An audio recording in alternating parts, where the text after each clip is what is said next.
Look at that, there was a tree.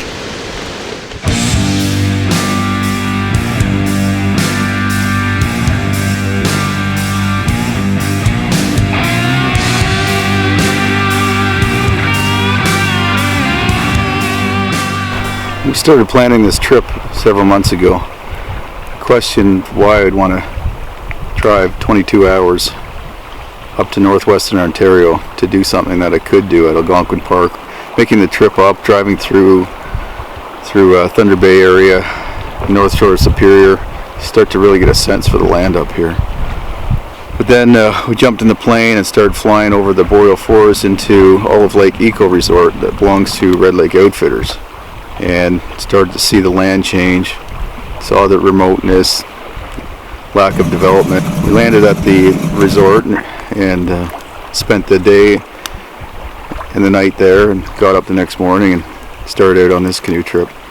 You know, it really became apparent why we were here. Within 15 minutes of leaving the resort, paddling through the mist, big black bear came swimming across the lake in front of us.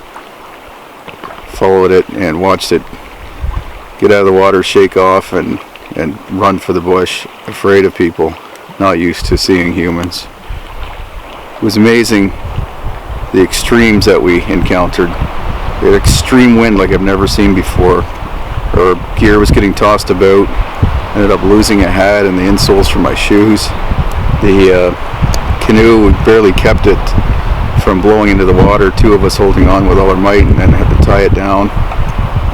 And then that blew through, cleared up, and before we knew it, we were dealing with sunshine and warm temperatures, drying out our gear, and just unbelievable. Extreme, that's all I can say about it. It's extreme. Extreme weather, extreme beauty, extremely good fishing. Just a completely unique experience, and it really is something I'm glad we did, and I think everybody should experience it at least once in a lifetime. Boreal forest covers big portion of the north, all around the globe. To not see it, I think, is a shame. It's not for everybody, but I think if you come up here, if you're an adventurer, if you like to see new things, this is something that I think it'll take your breath away. So I think the question's answered. We're only day one. This is the morning of day two, just getting ready to set out to travel some more and do some more fishing and find another campsite on another lake. And I'm already impressed. I'm already glad I came. I'm already in awe of this land.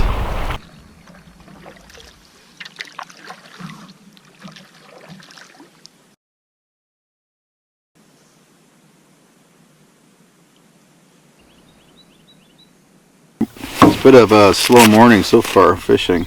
Well, it's 8:30. We've been fishing for about an hour. I just caught one small pike, and Joe had something. I don't know what he was fishing with a little spoon, so he might have had a pike, or there's lake trout in this section of the lake, so not sure what he had. He lost it beside the boat.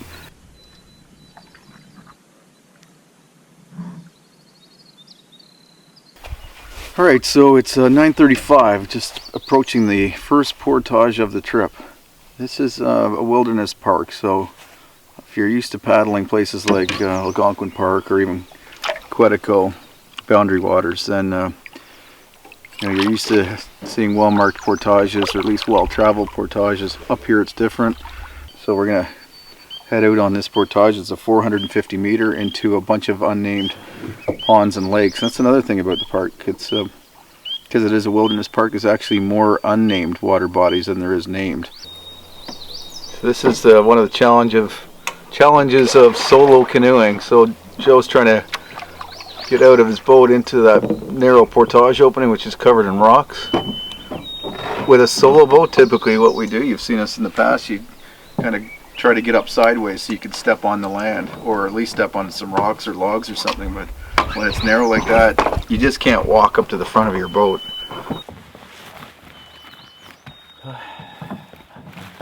We're at our first portage.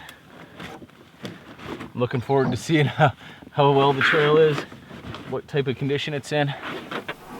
Because this is a new canoe to me and new packs, I have to get used to this system. So taking some time to organize my gear here at the first portage and figure out what I'm carrying on the first load, what's on the second load, what's in my hand, and what's in a pack. I prefer to have everything in a pack so that I'm not fighting with something if I'm pushing through bush that I have in my hand. So see what I can put together here. Not bad so far. Pretty different. It's quite different. Got some leather leaf, I think it's called, and Labrador tea, and some little birch saplings. Bigger birch saplings, lady slippers. Lots of moss, of course. Lots of blowdown, holy smokes. Remnants of fire, lots of dead trees. And then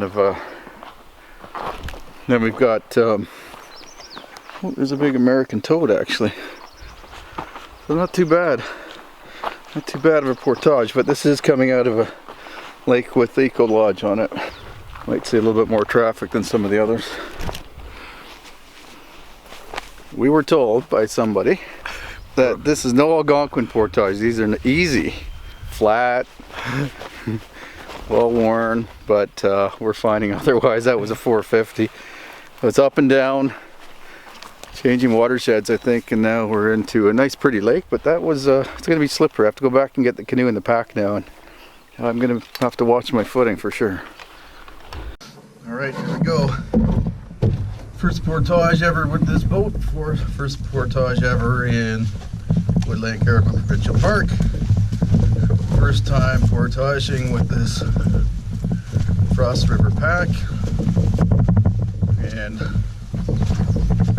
that's it. Let's see how it goes.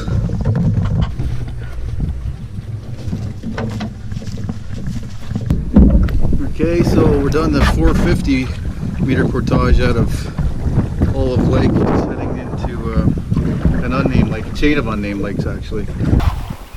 I'm gonna go run up and make sure it is. Yeah, good idea. Before we do all this. We're trying to find the path of least resistance, and it's still pretty resistant. How's it going, Joe? Oh, it's a little wet, bud. You wearing your neoprene socks in there? Yeah. No surprise. Sorry, girls.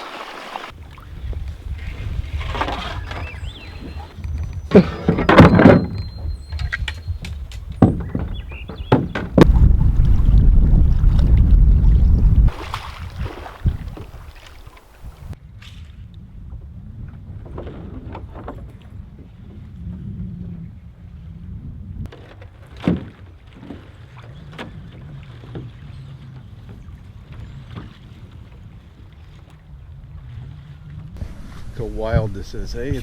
Total boreal. This is mature boreal forest that hasn't been burned in a while, so great caribou habitat, which is why we started seeing caribou tracks. Beautiful though.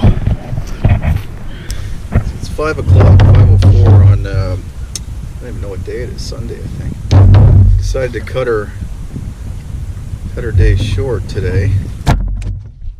Short time-wise, but cut it short as far as distance is concerned. So we're hanging up on Linge Lake, just approaching what we think is going to be our campsite for the night. We're going to go check it out, and we both threw our lines in as we're approaching camp just to see if we can catch some dinner. And sure enough, almost immediately, within 20 or 30 feet each, we each caught a nice walleye, good, perfect eating size walleye. So cooked those up and set our tents up and ready for the night fish.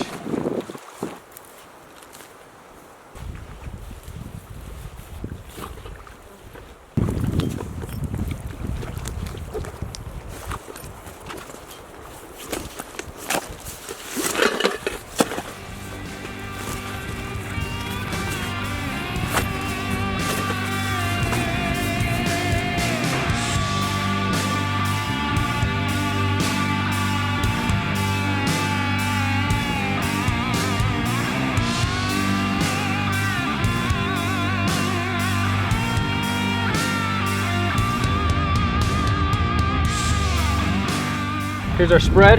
Shauno's gonna clean these guys up and I'm gonna go build the fire so we can eat some food. Looks like I got all these walleye ready to go just in time. Look at those clouds in behind me. I'm gonna have a major storm by the looks of it. She's real dark.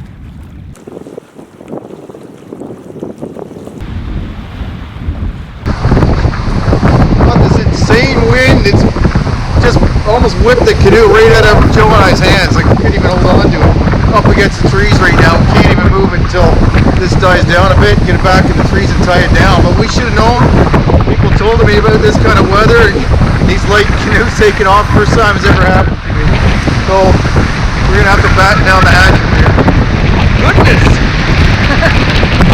Goodness! We're dealing with some crazy, crazy wind right now.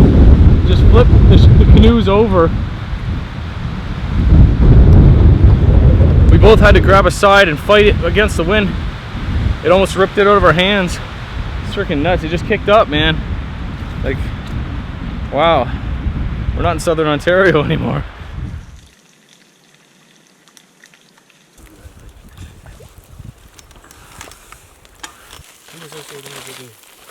A bag full of walleye.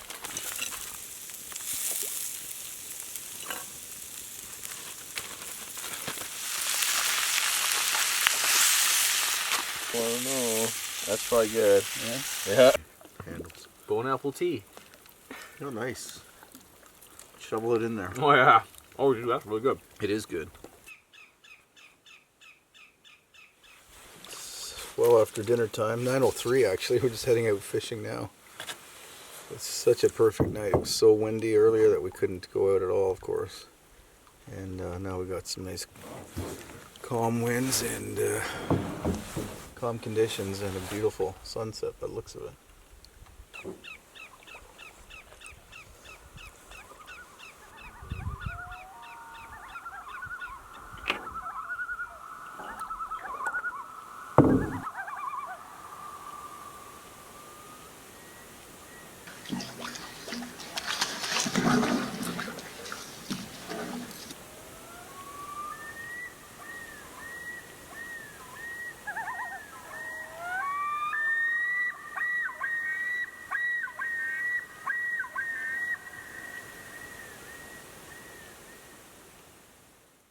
Look at that, there was a tree.